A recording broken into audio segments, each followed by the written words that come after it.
नमस्कार, क्राइम तक देख रहे हैं आप। कुछ अहम खुलासे हुए श्रद्धा मर्डर केस में। इसमें कुछ 5 पॉइंट हैं जो मैं पहले बता देना चाहता हूँ, फिर इसके ऊपर हम एनालिसिस करेंगे। सबसे पहला पॉइंट है कि 4 तारीख को ही श्रद्धा और आफ्ताब ने डिसाइड कर लिया था कि अब वो साथ में नहीं रहेंगे। इसके अलावा इस मामले में खून के धब्बे जो हैं वो कई जगहों से मिले घर के। ये 2 काफ़ी इंपॉर्टेंट एविडेंसेस हैं। अभी तक तो हम कह रहे थे कि एविडेंसेस नहीं है, 2-3 वीडियो हमने इस तरह की बनाई शुरू में, लेकिन जब हथियार मिल गया, अब तो डीएनए का ही वेट है, लेकिन काफ़ी चीज़ें सुन भाई कनेक्ट हो रही है। और सबसे बड़ी बात ये जो अब 2 चीज़ें और हुई हैं, जिसमें एक बात ये भी कही गई गुरुग्राम से भी बॉडी पार्ट्स मिले थे, तो कुल 13 हड्डियाँ जो है वो बरामद हो चुकी हैं। हाँ, 13 हड्डियाँ मिली है, लेकिन जो अभी एक बात सामने आई है कि अभी तक सबसे बड़ा सवाल ये था कि आखिर श्रद्धा का जो मर्डर हुआ उसका मोटिव क्या था, उसकी वजह क्या थी।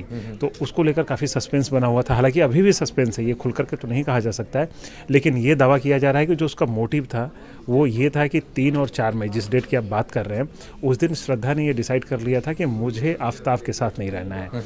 अब ये नहीं था कि आफ्ताब को भी नहीं रहना है, ये सिर्फ श्रद्धा ने डिसाइड करा था। क्योंकि जिस तरह से अब पहले 2020 का उसका लेटर भी सामने आता है जिसमें कहते हैं कि इससे हम अलग होना चाहते हैं, लेकिन फिर ब्लैकमेल करता है, तमाम चीज़ें होती हैं। फिर होता है कि नहीं, वो श्रद्धा के मतलब अब किस वजह से रही मजबूरी, वो एक अलग बात थी। लेकिन अभी 3-4 मई को एक तरीके से उनका ब्रेकअप होता है। वो कहती है श्रद्धा कि अब हमें तुम्हारे साथ नहीं रहना है। उसके बाद ये दावा किया जा रहा है कि कहीं उसी, अब वो चाहता था आफ्ताब, क्योंकि ऐसे लोग जो सनकी टाइप के लोग होते हैं ना, वो चाहते हैं कि यार ये सिर्फ मेरी है, अगर मेरी नहीं तो किसी और की भी नहीं। ठीक है, तो उसे अब ये डर था कि अगर ये मेरी नहीं हुई तो किसी और के पास चली जाएगी। हो सकता है किसी और से दोस्ती हो चुकी हो। और एक तरह से कहा जाए वो खुद भी अपने आप को छला हुआ महसूस कर रहा था। अगर वो चली जाती तो वो भी अपना घर छोड़कर आया है, वो भी अपना एक जॉब उधर से मुंबई से छोड़कर दिल्ली आया है, तो एक तरह से उसकी लाइफ भी स्टेक पर थी, ये कहा जाए श्रद्धा को लेकर। नहीं, मुझे ऐसा नहीं लगता है, क्योंकि ऐसा जो ये शख्सियत थी ना, अगर ऐसा होता तो उसे मतलब गिल्टी फील होती, उसे बड़ा दर्द होता है कि नहीं गलती से मार दिया या गुस्से में मार दिया। क्योंकि गुस्से में किया हुआ ये मर्डर है ही नहीं, ये पूरी पूरी प्लानिंग के साथ किया हुआ ये मर्डर है। तो मुझे नहीं लगता। हाँ, ऐसे लोग ये ज़रूर होते हैं कि वो 10 के साथ रिलेशन बनाए, ठीक है, उन्हें मंजूर है। लेकिन हम जिसको एक तरफा चाहते हैं, नहीं भी चाहते, लेकिन वो ये नहीं चाहते कि मेरी जो दोस्त है जिसके साथ हम लिव इन में हैं वो किसी और के साथ चली जाए, ये उन्हें बर्दाश्त नहीं होता है। तो मुझे भी आफ्ताब वाले केस में ऐसा ही लगता है।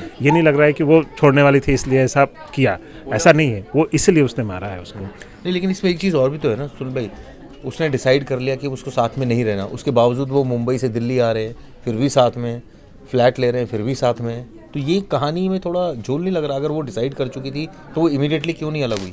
नहीं, देखिए जो अपने परिवार को छोड़ चुकी है आज से इतने 3 साल पहले, ठीक है ना, तो आज हम डिसाइड करेंगे तो बहुत सारे आप रिलेशन में देखते होंगे, फिल्मों में हम लोग देखते हैं चाहे आमतौर पे कि ठीक है रिलेशन में हम अलग हो गए, लेकिन अभी हम साथ रहेंगे कुछ टाइम तक, फॉर द टाइमिंग। इसके बाद हम धीरे धीरे अलग हो जाएंगे। मतलब हमारे बीच में जो रिश्ते हैं वो रिश्ते नहीं रहेंगे। इसका मतलब ये नहीं कि हम साथ में नहीं। बहुत सारे रूम पार्टनर आप देखते हैं, रूम पार्टनर को ले लीजिए, जब लिव इन एक तरह से रूम पार्टनर जैसा ही है, ठीक है, हम तुमसे बात नहीं करेंगे, हमारा तुम्हारे वैसा रिश्ता नहीं रहेगा, लेकिन अभी हम साथ साथ रहेंगे कुछ टाइम के लिए, फिर हमारी चीज़ें जब अलग हो जाएंगी हम दूर चले जाएंगे। तो मुझे भी ऐसा लगता है कि इस तरह, क्योंकि उससे ठीक पहले ये लोग हिल स्टेशन पे घूमने गए थे। आप 3-4 मई समझ रहे हैं, ये 8 मई को दिल्ली आते हैं, इसका मतलब 3-4 मई को ये हिल स्टेशन और मुंबई तमाम जगहों पे घूम रहे थे। ये उसी टाइम पे डिसाइड कर लिया था। और एक चीज़ आपको बताऊं कि एक चीज़ जो मुझे समझ में आ रहा है कि 18 मई को एक श्रद्धा ने एक व्हाट्सअप चैट किए थी, अरे व्हाट्सअप चैट कह रहा हूँ, इंस्टाग्राम पे अपने किसी फ्रेंड से उसने लिखा था कि I have got a news. उसने लिखा था कि कुछ मुझे एक नई न्यूज़ मिली है, एक नई खबर मिली है। तो अब वो न्यूज़ पता नहीं क्यों मुझे ऐसा लग रहा है कि इससे अलग होने के बाद वो लगता था कि अब उसको ज़्यादा खुशी मिली हो, ज़्यादा चीज़ें मिली हो, उसे लगता हो कि अब हम थोड़ा सा रिलैक्स फील कर रहे हैं। तो हो सकता है कि वो इसी चीज़ से रिलेटेड हो, क्योंकि वो अभी तक रिवील नहीं हुआ कि आखिर वो हुआ क्या था। और हो सकता है कि उसी बात से ही और ज़्यादा खफा हो गया कि ये तो खुश है, इसको तो कोई फ़र्क नहीं पड़ रहा है। एग्जैक्टली। वो चीज़ें अब उसके दिमाग में, तो देखिए प्लानिंग तो बहुत पहले से चली आ रही थी, लेकिन एक होता है ना कि एक मतलब ऐसा क्या, जैसे हर किसी का जैसा जो क्रिमिनल होते हैं, तो कई बार आप पुलिस और क्रिमिनल जब उसको टॉर्चर करती है, उससे कोई चीज़ उगलवाती है, तो हर चीज़ की एक लिमिट होती है। एक लिमिट के बाद बदमाश भी बोलने लगता है और एक लिमिट के बाद पुलिस भी कुछ नहीं कर पाती है। वो दोनों चीज़ें होती हैं, तो इसमें भी एक लिमिट थी। इस लिमिट जैसे ही वो चीज़ें पार हुई, आफ्ताब को इतना वो आया कि अब उसने अंजाम दे ही दिया। तो ये चीज़ मुझे ऐसा लग रहा है। ठीक अपना एनालिसिस है। इसमें एक चीज़ और भी इम्पोर्टेंट आ रही है सामने कि कई जगह से खून के धब्बे का मिलना। अभी तक तो कह रहे थे हम बाथरूम में हो सकता है, लेकिन यहाँ तो किचन की बात भी आ रही है, बेडरूम की बात भी आ रही है। मतलब ऐसा कोई रूम ही नहीं है जहाँ खून के धब्बे नहीं है। हाँ एग्जैक्टली, जबकि क्योंकि इतने सारे पार्ट्स करके हो सकता है उसने अलग अलग जगह पे रखे हों। और अभी जो रिपोर्ट आ रही है, आपको याद होगा कि 18 अक्टूबर की आप गए भी थे स्पॉट पे, तो जिस दिन आप गए थे पूरा कवर कर, उसी दिन एक सीसीटीवी फुटेज आया था। वो 18 अक्टूबर का वो सीसीटीवी फुटेज था जिसमें वो मतलब एकदम अर्ली मॉर्निंग 4 बजे एक पीठ पे वही बैग और एक पैकेट लेके, एक बॉक्स लेके वो जा रहा था, आफ्ताब, ठीक है। और अभी जा कर के अभी दिल्ली पुलिस की अभी जो इन्वेस्टिगेशन है, अभी फिर से ये पता चला है कि वो अक्टूबर महीने तक उसकी डेड बॉडी को अपने घर में रखा था, कुछ पार्ट्स को, ठीक है। तो यानी कि वो जो सीसीटीवी फुटेज आया था उस दौरान, वो तब की बात है, उससे ठीक पहले मुंबई पुलिस जब सितंबर में मिसिंग की रिपोर्ट श्रद्धा के फादर कराते हैं मुंबई में, तो मुंबई पुलिस ने इसे पूछताछ के लिए बुलाया था। तो यानी कि जब गया था ये मुंबई, उस समय तक उसके पास कुछ पार्ट्स थे। और इसका मतलब इसमें एक और लैब से मुंबई पुलिस का, अगर मुंबई पुलिस उसका घर सर्च कर लेती, जैसे कई बार हमने आरुषि में भी देखा ना कि पहले दिन हेमराज नहीं मिलता है, अगले दिन हेमराज की बॉडी, तो कहीं ना कहीं अगर मान लीजिए बहुत सीरियस लेती, जाकर घर सर्च करती या इन्वेस्टिगेशन प्रॉपरली करती, तो नेचुरली घर तक तो आती ना पुलिस। देखिए, मैं आपको एक बहुत बड़ी बात कहने जा रहा हूँ कि पूरे देश में, पूरे इंडिया में निठारी कांड होता है, उसमें भी मिसिंग बच्चे जाते हैं, लड़कियाँ जाती हैं, लड़के जाते हैं, मिसिंग होते हैं। मिसिंग केस को हमारे देश में कोई भी पुलिस कभी सीरियस नहीं लेती है। पुलिस के लिए हमेशा सीरियस केस कौन से होते हैं? या तो बहुत हाई प्रोफाइल हो, पहले से पता हो कि बहुत ज़्यादा हाई प्रोफाइल है, किसी बहुत बड़े अधिकारी का कोई कुत्ता भी मिसिंग हो जाता है तो आप देखते हैं पुलिस सबके पीछे लग जाती है। लेकिन यहाँ पे इंसान मिसिंग हो जाता है, कभी सीरियसली लिया ही नहीं जाता है। इसीलिए ये केस भी वैसा ही है, हर किसी को लगता है, क्योंकि आमतौर पे मान लें कि 10 में से 8 केसेस कई बार ऐसा होता है कि मिसिंग केसेस वो वापस लौट आते हैं, या फिर लड़का किसी लड़की के साथ चला जाता है, लड़की किसी लड़के के साथ, तमाम ऐसी चीज़ें होती हैं। तो मैं कहता हूँ कि हाँ, हो सकता है कि 10 में 9 में ऐसा हो, लेकिन एक केस अगर सीरियस है तो उसे आपको सीरियस लेना चाहिए। तो कुल मिलाकर के ये है कि ऐसे केस को सीरियस कभी लिया ही नहीं जाता है इसी की वजह से। लेकिन अगर पुलिस की भी अपनी बात करें कि भाई उनके पास से कंप्लेंट आती है उनके फादर की तरफ से, लड़की मिसिंग है या जिस XYZ की तरफ से, ऑब्वियसली जांच तो उन्होंने की और आफ्ताब को बुलाया, उसने कहा जी वो तो जा चुकी है बहुत पहले ही, और तमाम बातें बोली। तो कहने का मतलब है या तो मुंबई पुलिस गई या उसको बुलाया गया। मुंबई पुलिस, जहाँ तक मेरा समझ कहती है कि कंप्लेंट, मेयरली कंप्लेंट पर हो सकता है फ़ोन पर ही बात हुई हो, वहाँ गई तो नहीं होगी इन पर्सन। नहीं, मुझे भी नहीं लगता, क्योंकि इसको खुद बुलाया जाए। देखिए, ऐसे केसेस में आमतौर पे पुलिस इतना बड़ा लंबा स्टेप नहीं उठाती कि वो मुंबई से दिल्ली आ जाए या दिल्ली से कोई मुंबई चला जाए। आमतौर पे यही होता है कि अच्छा तुम, हमें शक है कि तुमने उसके साथ कुछ गलत किया है, तुम आके जवाब दो कि तुमने ये नहीं किया है। उसे बुलाएगा, बाकायदा वो जाता है मुंबई में जा करके बाकायदा 2 दिन रहता है, 2 दिन पुलिस को 2-3 पन्नों का स्टेटमेंट देता है। उसमें यही चीज़ें बताता है कि हाँ, हमारे उसके बीच में एक तरह से ब्रेकअप हो गया था, वो मुझे छोड़ करके खुद ही चली गई। तो उस पर उन्होंने भरोसा कर लिया। लेकिन वो जिस तरीके की बातें कर रहा था, उनको थोड़ा सा डाउट हुआ कि पता नहीं क्यों मुझे ऐसा लग रहा है, पुलिस का, जो मुंबई पुलिस थी, कि मुझे ऐसा लग रहा है कि कुछ गड़बड़ भी हो सकता है। इसलिए उन्होंने दिल्ली पुलिस को सूचना दी, फिर उस पर दिल्ली पुलिस इन्वेस्टिगेशन करती है। तो ये सारी चीज़ें खुल के आती हैं। तो इसमें पुलिस का लैप्स काइंड ऑफ मान सकते हैं, या ये कह सकते हैं कि ठीक है, इस तरह के केसेस में इसी तरह की पुलिसिंग ज़्यादातर एक्सपेक्ट किया था, क्योंकि ज़्यादातर जो भागते हैं या मिसिंग होते हैं वो अगर मेजर हो तो पुलिस को यही लगता है कि हो सकता है वापस आ जाए, अपनी मर्जी से गए। एग्जैक्टली यही है चिराग भाई, क्योंकि जितने भी केसेज हैं उस तरह की चीज़ें होती हैं। अब इसको हालांकि इस तरह की चीज़ों के लिए गवर्नमेंट ऑफ इंडिया को या गृह मंत्रालय है, उसके लिए कुछ ऐसा सिस्टम बनाना चाहिए कि जो मिसिंग के केसेज हैं उस पर मतलब तुरंत आपको एक्शन लेने की ज़रूरत है। क्योंकि ऐसी चीज़ों में क्या होता है कि देखिए, अब कई बार तो आप किडनैपिंग के केस में देखिए कि किडनैपिंग होती है और 2 दिनों बाद उसका मर्डर हो जाता है बच्चे का, तो इस तरह की चीज़ें उसमें कई बार सीरियस नहीं होते हैं। बच्चे के मामले में भी कई बार इस तरह की लापरवाही देखी जाती है। लेकिन वही है कि पुलिस की भी अपनी एक मजबूरियां हैं कि उनके पास स्ट्रेंथ कम है, लोग कम हैं। अब वो मुंबई से अगर दिल्ली आते हैं, इतना लंबा मतलब वो सफ़र करते हैं, तो उनका बहुत सारा टाइम जाता है। तो बहुत सारी चीज़ें हैं, लेकिन वही है, कुल मिला के जब कोई घटना हो जाती है तो हम लोग भी उस पर सवाल उठाते हैं। हम लोग की भी ये कमी है, हम लोग इस तरह कितने केसेस उठाते हैं। बात करते हैं इस मुद्दे पर। थैंक यू सुनील भाई। बात करते हैं तंसीम हैदर से, जो काफ़ी सीनियर जर्नलिस्ट है। तंसीम भाई, इसमें जो एक चीज़ बड़ी खटक रही थी वो ये थी कि जो गर्लफ्रेंड है उसकी, उसको कोई जानकारी नहीं है। वो कहती है कि जी मैं घर आई थी और मुझे वो जो ऐप है उसके थ्रू इसने बुलाया, और ऑब्वियसली उन्होंने एंजॉय किया और वो चली जाती है। और वो कितने दिन तक आई, कोई जानकारी मिली, कितनी बार आई, प्लस उसको क्यों भनक नहीं लगी, ऐसा कुछ है?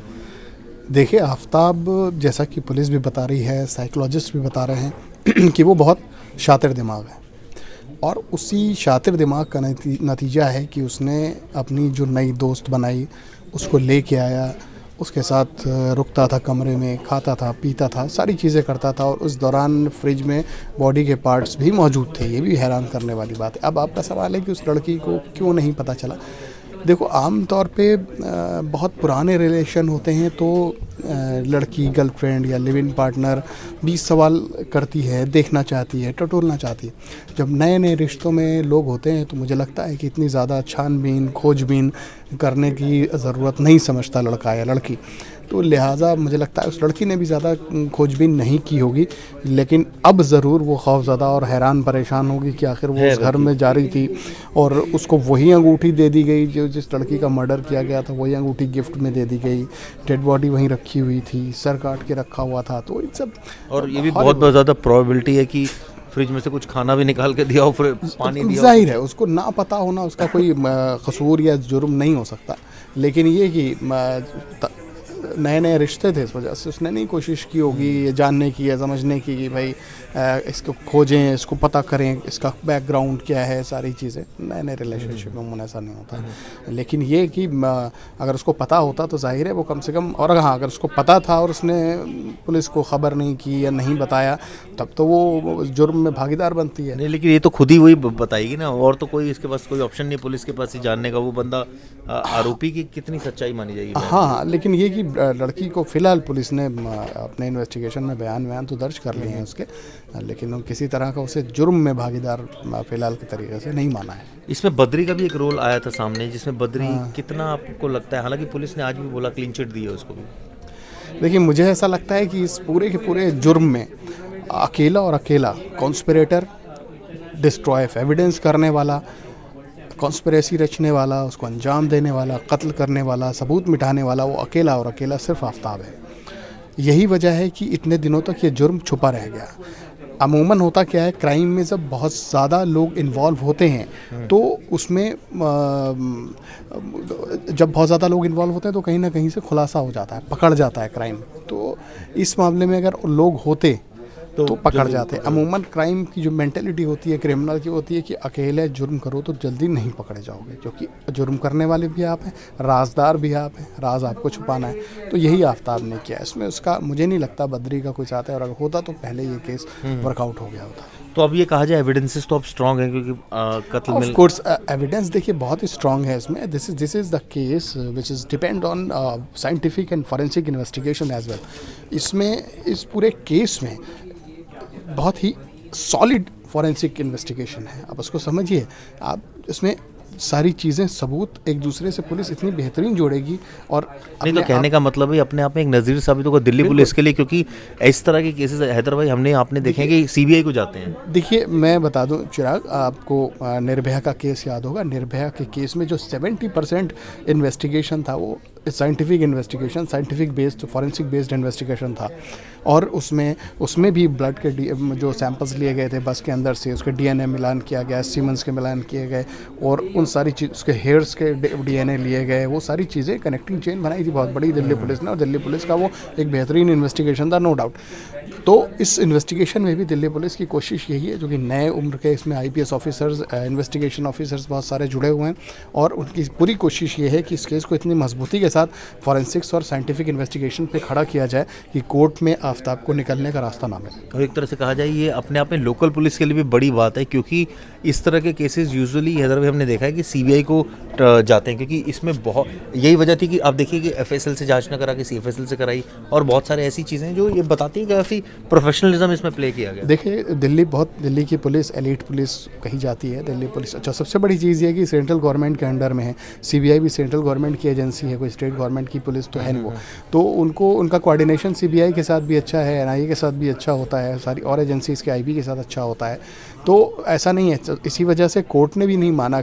मांग तो की गई थी कि सीबीआई इंक्वायरी की, तो दिल्ली पुलिस ने कोर्ट में जाके बोला कि हम इसमें बेहतरीन इन्वेस्टिगेशंस कर रहे हैं, हमने 80% इसमें इन्वेस्टिगेशन अपनी पूरी कर लिया। ये आप एक हफ्ते पहले की बात मैं बता रहा हूँ। तो 80% अब तो 100% करीब पूरा हो गया होगा। नार्को एनालिसिस को छोड़ दें तो वही एक चीज़ रह गई है इस केस में। तो दिल्ली पुलिस ने अपनी पूरी चीज़, पोथी पंतरा सब तैयार कर लिया है, उसको एक दूसरे के साथ मिलाते हुए, और एक लंबी चौड़ी चार्जशीट पुलिस को पेश करनी है, और पुलिस बहुत जल्दी चार्जशीट भी करेगी, ऐसा दिल्ली पुलिस के अफसरों का कहना है। थैंक यू हैदर भाई। बात करते हैं प्रवेश पांडे से। प्रवेश, ये केस हमने सुनील भाई से भी जानने की कोशिश की, और आपसे भी हमने पूरी डिटेल में इसमें बात की। इसमें जो अब सबसे अहम जो चीज़ है, एविडेंसेस तो काफ़ी आ गए हैं इसमें, बिल्कुल साइकोलॉजी पर भी हम डिस्कस कर चुके हैं, बिल्कुल। तो अब इसमें जो खून के धब्बे मिले कई जगहों से, वो बहुत ज़्यादा चीज़ें इंडिकेट कर रही है, क्योंकि वो अभी तक था कि भाई आप, और एक चीज़ गुरुग्राम तक फेंके गए, यानी कि गुरुग्राम तक शरीर के बॉडी के पार्ट्स फेंके गए, अपने आप में एक अजीब चीज़ थी, क्योंकि अभी तक हमने मेहरौली के जंगल ये देखिए ये देखने वाली बात है। वो फेंकना चाहता तो फेंक सकता था वहीं जहाँ ये बाकी के टुकड़े फेंक रहा था, क्योंकि जंगल छोटा नहीं है, बहुत बड़ा जंगल है। ये ऐसा हो सकता है कि उसे किसी ने देख लिया हो, ये डर गया हो, या किसी दिन इसने पुलिसिंग देख ली हो, या कुछ ऐसा इसे डर हो गया हो कि अब वहाँ फेंकना सेफ़ नहीं है, वहाँ किसी ने मुझे देख लिया है, मेरी आइडेंटिटी रिवील हो सकती है इन फ्यूचर अगर मैं वापस गया तो। क्योंकि एक बार में आप किसी को रिकॉग्नाइज़ नहीं कर सकते, आप कम से कम उसे 2-3 बार नहीं देखोगे तब तक आपको पता नहीं चलेगा। नहीं तो हम रेगुलरली कितने लोगों से मिलते जुलते देखते हैं, लेकिन नहीं, कम से कम 2-3 बार। तो उसने ये सोचा होगा कि अब यहाँ शायद मैं पकड़ा सकता हूँ, या मुझे किसी ने देख लिया है तो मुझे लिए सेफ़ पड़ेगा अब मैं किसी और जगह फेंकूँ। तो ये 100% चांसेस हो सकता है कि खुद की पहचान, आइडेंटिटी छुपाने के लिए वो अब दूसरी जगह फेंकना उसने शुरू किया। लेकिन इंपॉर्टेंट ये नहीं, फेंक तो दिया, अब ये था ना उसे कि मैं बच जाऊँगा, पकड़ाऊँगा नहीं, चीज़ें मेरी जो है इनके हाथ लगेगी नहीं। जो बताया जा रहा था औजार जो हाथ जिससे मर्डर किया, अब वो चीज़ें तो इनके हाथ पकड़ा गई। अब धीरे से FSL रिपोर्ट आएगी तो चीज़ें और क्लियर हो जाएगी। बिल्कुल ठीक कहा। गोपाल जी से बात करते हैं। गोपाल जी, इसमें आपको क्या लगता है कि ऐसा कौन सा एविडेंस है जो अभी इसमें, जितने एविडेंसेस आ गए हैं, आपने लगातार इस पर शो बनाए हैं, आपको लगता है कि ये मोर देन एनफ, कि अगर और आ रहे हो तो लिए वो तो बहुत ही अच्छा है, लेकिन इतने एविडेंसेस पर भी सज़ा मिलती है? नहीं, देखिए, इस पर डिपेंड करता है कि सारी जितने भी एविडेंसेस मिले हैं उन सबको आपस में कोरॉबरेट करके और उनको उस कहानी के साथ किस तरह से जोड़ा जाता है। अगर कोई भी लिंक मिसिंग होगा तो सज़ा के रास्ते में वो अड़चन पैदा करेगा। तो ऐसे में पुलिस का काम अब और ज़्यादा संजीदा हो गया है और पुलिस का काम और ज़्यादा टिपिकल हो गया है, क्योंकि उसको अपने साइंटिफिक, जैसा कि अभी तंसीम हैदर जी ने कहा कि साइंटिफिक एविडेंस पर बेस पूरा का केस जो है वो खड़ा हो रहा है, क्योंकि एग्जैक्टली कौन सा एविडेंस कहाँ रह गया है, कौन सा मिल गया है, उसको किस तरह से वो जो कहानी सामने आई है उस कहानी के साथ वो किस तरह से मैच कर रहा है। तो इन सारी चीज़ों को देखना पुलिस के लिए अब बहुत ज़रूरी है, और उसको जब तक वो एक साथ मिलाकर पूरी कहानी नहीं बनाएगी तब तक वो सज़ा के लिहाज से पूरा नहीं होगा। ठीक है।